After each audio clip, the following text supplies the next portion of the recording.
I wanted to start this video off today in a place where you guys can afford some housing. You see these apartments right behind me, right here on the water.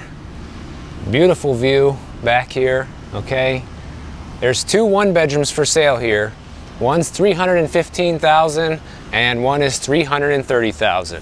And before you say that's crazy, because I know it is, and you can buy a house for that somewhere else, this is what you get that you won't get for a house for $330,000.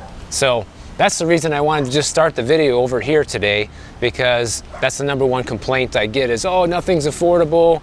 You know, everything that you walk by is $2-3 million. 300 grand, baby, right here. You got the pool, okay? Little garden we're gonna walk through. And this is available, guys. And no, I'm not trying to sell it to you. I'm just trying to prove a point that this does exist and you still can get something affordable if you want. But do you want to live in a one bedroom in Miami on the water here and pay, you know, $320,000? So that's what you have to decide. And that's what we're starting this video out with today, is expectations versus reality. And I think this is just a great subject for the video because I saw some pretty surprising information about some of the things that real estate agents are telling their clients when it comes to sellers and buyers, and the advice that they're giving people right now. And the reason why it's fascinating, which we'll get into, is the advice they're giving sellers actually makes a lot of sense and is similar to what I used to tell a bunch of my seller clients, but the advice they're giving buyers is pretty bad. So let's dive into that. Now, one of the biggest problems with home sellers right now is the fact that they're looking at people who sold their homes a year ago or even last summer and thinking, oh, these guys got top dollar, so can I.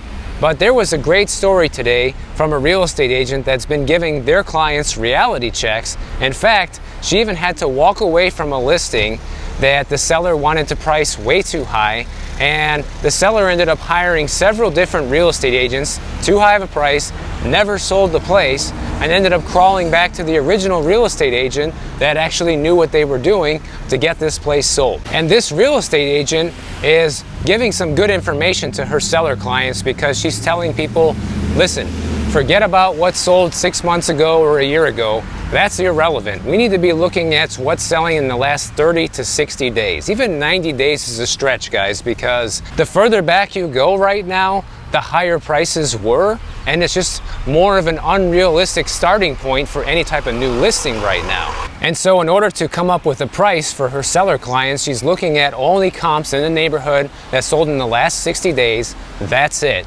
And trying to give people a grounded reality check of where they should be listing their homes right now. She's basically saying we need to look at the same things that appraisers are going to look at, because otherwise, you know, we risk pricing the home way too high. No one's going to come in. You're not going to get any offers. And even if we do get someone to buy it, the appraisal's not going to come in, and that's going to be a hiccup later on. And time again, I used to tell all of my seller clients this same exact thing. And she has this famous line that she tells people, which I really like. She says, I can tell you the truth, or I can tell you what you want to hear. And I think this is so on point right now, not just with real estate, but with everything, with the way things are going in the economy, because I basically took my real estate skills and brought them right over here to YouTube, and I can tell you guys what you want to hear, or I can tell you the truth. And you know which one I'm telling you. And the other big expectation that sellers need to be on board with right now is if you have the place listed for, say, a month, you know, 4 weeks go by, and you don't have any offers come in, the price is way too high, guys. That's basically the bottom line. And one of the tips that the realtor associations are giving realtors right now to tell these sellers is, hey, listen, mortgage rates are higher now and buyers are having a hard time qualifying, so you need to lower the price, which is actually sound advice and surprising coming from the realtor association, until you remember the fact that, wait a minute, these guys' business model run on home selling and realtors paying their dues. So of course, they're gonna say things on both sides that just help to get properties sold. And they also go on to say that, well, instead of telling the sellers that you need to reduce the price, then you should use word games and mind games and say things like, well, we need to adjust the price instead. You know, they're going to be feeling better about a price adjustment versus a price reduction, which Just makes me laugh, you know, like whatever makes you feel better, but either way, the price is coming down, dude. And you know what, guys? This is the moment of truth with sellers when it comes down to it. Do they really want to sell, or are they just playing games? Because if they're not willing to reduce the price, then there's a pretty big chance that they're not really serious about selling right now, and this is a pretty good sign that you as an agent just wasted your time. In fact, I had a deal similar to this a long time ago. I had a listing where I can't remember the exact listing price, okay? But I think we listed it somewhere around $325,000, maybe $330,000. It was a nice condo on the bay, water view, decent size, everything like that. And the first offer that came in was like $315,000. So it wasn't full price, but it was pretty close, you know, it was up there, and it was a pretty good offer. And that came in within the first 30 days of marketing the property. And what ended up happening is the seller said, no, I'm gonna wait for a better offer, you know, this is no good. And we ended up waiting an entire year, guys. It took me a year to sell that property because all the subsequent offers that came in the following months were lower than that initial offer, and the seller, of course, turned them all down. And after the place being for sale for an entire year, they ended up finally selling the place for somewhere in the neighborhood of like $285,000. So significantly lower than the very first offer that came in. So in the end, the seller did want to sell, but I think they were completely unrealistic of the price they were going to be able to get. And that's what ended up happening. And for me, I was always about undercutting the price. Like if there's 3 listings nearby that are $300,000, I would say list at $290,000, you know?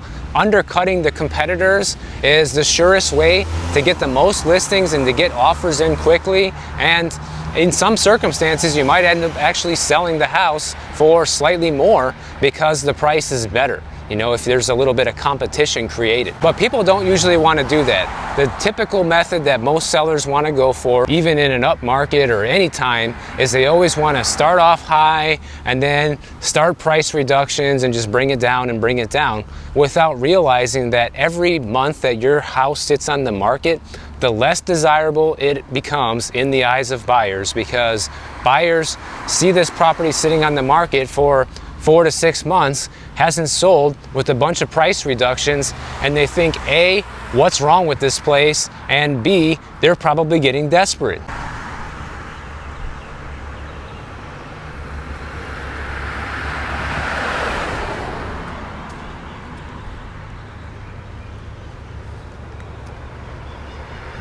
And honestly, hearing all this makes me really happy to know that there are some real estate agents out there that are still really doing a good job and giving people solid advice. But unfortunately, this is the part of the video where all that advice starts to fall apart. Because the problem is, when you flip the switch and hear the advice that these realtors are giving buyers, then the whole story starts to change and sound not so great anymore. Because the first thing that they're addressing is interest rates, because #1 complaint from home buyers right now, interest rates are too high, that's crushing my affordability. On top of inflation being high, I can't afford it, right? And then they're telling people, oh, go talk to your grandparents and see what they were paying for interest rates back in the 1980s when they were 18%, and you'll quickly realize that interest rates are still low. And of course, they failed to mention the part of the story that interest rates were 18% when home prices were like 78 grand. They're also telling home buyers, besides the interest rate, you know, sellers are starting to give people concessions and maybe even closing costs and mortgage rate buy downs. So it's still a good time to jump in because now you can get that, whereas a year or two ago, you couldn't get those things. Totally ignoring, of course, the price that you're gonna be paying for the house still. And what they're doing with people that are looking at renting versus buying is even more frightening, because they're showing people what you can get for rent in the same price range that you'll be able to get for a place to buy, and they're basically scaring people into buying, saying, well, look, the rent prices are really high, but you know, for a little bit more, you can get yourself into a home, even if the payment's just a little bit more, guys. But that's also only part of the story. Why? because the mortgage payment is only part of the story. Once you are the homeowner, something breaks, it's on you. You know, live in an HOA, special assessment, it's on you. Property tax increases, it's on you. And you better believe you're going to get a property tax increase, especially if you're paying considerably more for the property than the previous owner did. If you're looking at the previous owner that bought the place 10 years ago and the property taxes that they're paying, yours are going to double. But it gets worse because agents are even going as far as to say to people, do you really want to miss out on appreciation of your home over the next couple of years? You know, if you wait to buy in a couple of years from now, you're going to miss out on the appreciation. Like, what appreciation, guys? Prices are coming down basically everywhere. Not everywhere, but almost everywhere. And in the places it's not, it's going to level off for sure. And there probably isn't going to be any appreciation. And if there is, it's going to be very little. And they're using mind games on people as well. They're, you know, looking at people that have just started a family, you know, a husband and wife, and just have a kid, or maybe they have 2 kids and they're living in a 1-bedroom apartment. Well, if you guys spend a little bit more, you guys can get this house or this bigger place, and you know, you'll find a way to make the mortgage payment. That's what they're telling people, guys. This is all right here in the story. Go read it for yourself. These are the things that they're telling people. And you can clearly see from everything we just talked about that the #1 goal here is to make a sale. Because on the one hand, the advice that they're giving sellers is very good, which is conducive to getting the property down to a price where it's going to sell, which is great, right? But when you flip it on its head and look at the buyer's side of the story, it's not great at all, because they're trying to get buyers to do anything possible to just jump in and buy right now versus wait. So you've been warned. If you hear these things from your realtor and you're a buyer, you might want to look at getting somebody else, guys, because, you know, they're not looking out for your best interest. They're just trying to get you to sign on the dotted line. And if you're a home seller, on the other hand, and your agent is telling you these things, congratulations, they're giving you a reality check, versus the ones that are saying, oh no, we can still price it, you know, 10% higher than it was a couple months ago. Yeah, we're gonna sell it. Like, don't listen to those people, because they're just trying to get the listing, and they're going to end up wasting everyone's time, including yours. And I would say at a time like this in the market, where we're seeing month after month home prices fall nationwide, this is not a good time to be wasting time with a house on the market, because every month that passes by, chances are the less you're going to be able to get for it. And mortgage rates are back up, guys. Mortgage rates right now are in the 6.5% range for the most well-qualified borrowers.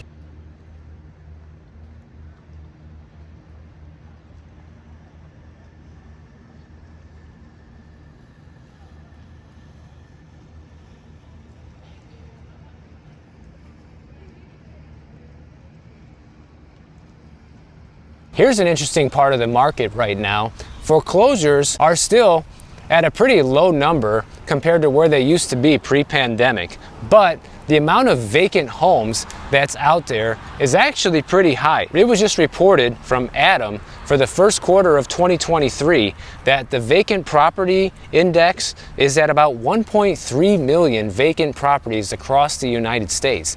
And that is a significant number, because when we just talked about in an earlier video showing how home inventory across the United States is back to pre-pandemic levels, it's hovering about 1.3 million listings right now nationwide. When you look at the fact that there's 1.3 million empty houses to go along with that, imagine if all those houses came to market, which is not going to happen, but a segment of them will.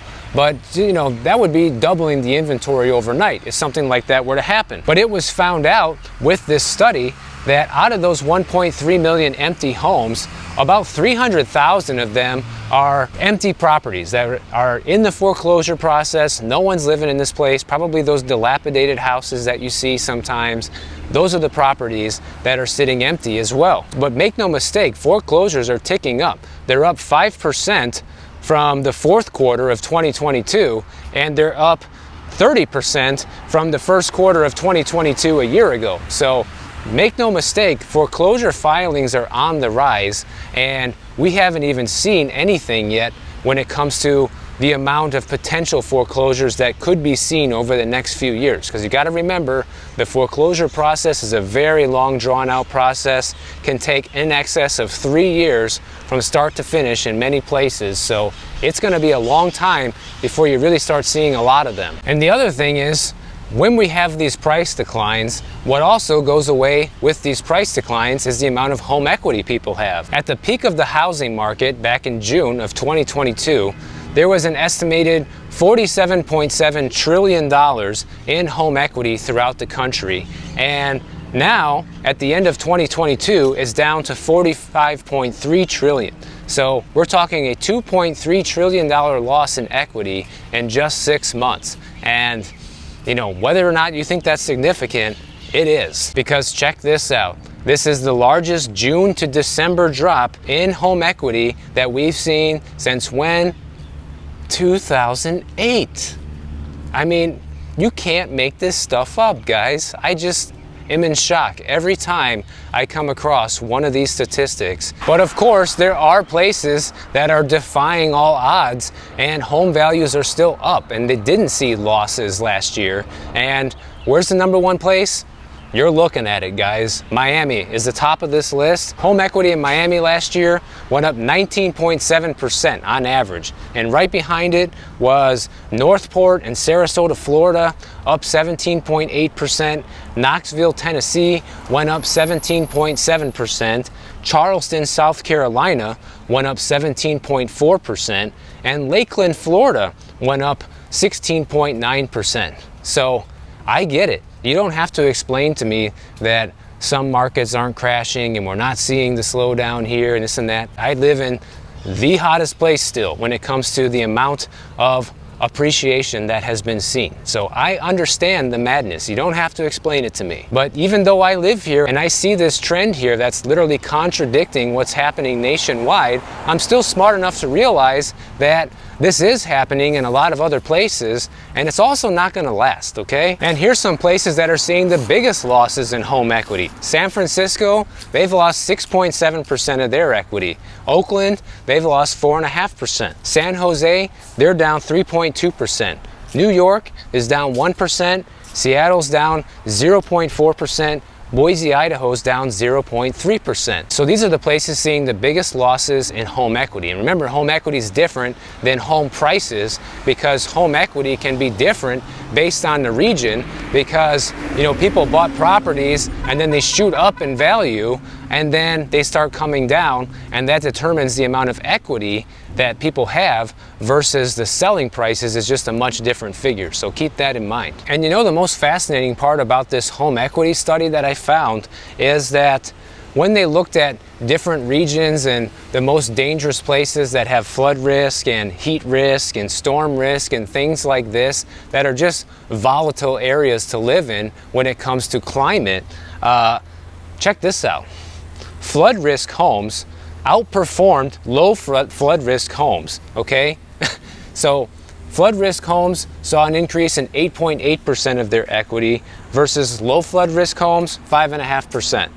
Heat risk homes, so think of places like the Southwest desert, you know, the hottest places in the country. Those places saw a 7.3% increase in equity versus a 1.9% increase in places that don't have a heat risk. For places that are storm prone, there was practically no difference, but the only areas that actually saw an outperformance when it comes to a dangerous scenario were drought risk areas, okay? So places that don't have water, home prices went up only 3.7% versus 6.6% in areas that do not have drought problems. And this is a pretty big telltale sign of what matters to people the most when it comes to home buying right here. So that's why I thought this information is significant, because ultimately people are looking at, what do I need to survive? And people are at least smart enough to realize nobody can survive without water. And this home equity survey proves that, because it's the only thing that people are more concerned about than anything else. People are willing to take on flood risk, they're willing to take on fire risk, they're willing to take on heat risk, any other type of risk they're willing to put up with. And those areas are still more desirable to them, even though they could be quote unquote more dangerous and more hazardous to live in. But the one thing people will not put up with is not having enough water, which at least makes some sense. It's good to know that people haven't completely lost their minds. And the last thing is the government's coming out and jumping for joy and making sure that everybody celebrates the fact that they just lowered the amount that people who get FHA loans are going to have to pay for their mortgage insurance premiums, because they basically have too much money in their reserve account to pay for defaults. The requirement's only 2%, and they have about an 11% right now, so they're lowering the amount of mortgage insurance they're going to be charging FHA borrowers, which is pretty ironic because that's probably coming at a time when they're going to see the most defaults tick up throughout the year, and they're going to need that insurance again. They're saying this will save the average FHA borrower about $800 a year, or about 67 bucks a month. Congratulations, guys. Is that going to be enough to get you to go out there, get an FHA loan and buy a house? I mean, that's what they're saying this is supposed to do, that this is supposed to stimulate and help people get into homes. Like, it's just all a joke right now. It really is. I mean, that $67 a month is less than most people's phone bill, okay? Let's get real. It's less than what people are spending going out to dinner right now. But the US government's gonna pat themselves on the back and say this is a big deal and this is gonna help everybody. If you guys enjoyed this video, make sure you click the bell notification down below. YouTube will alert you every time I post a new video. And if you don't wanna wait, check out my next one on the screen, and I'll see you in the next one.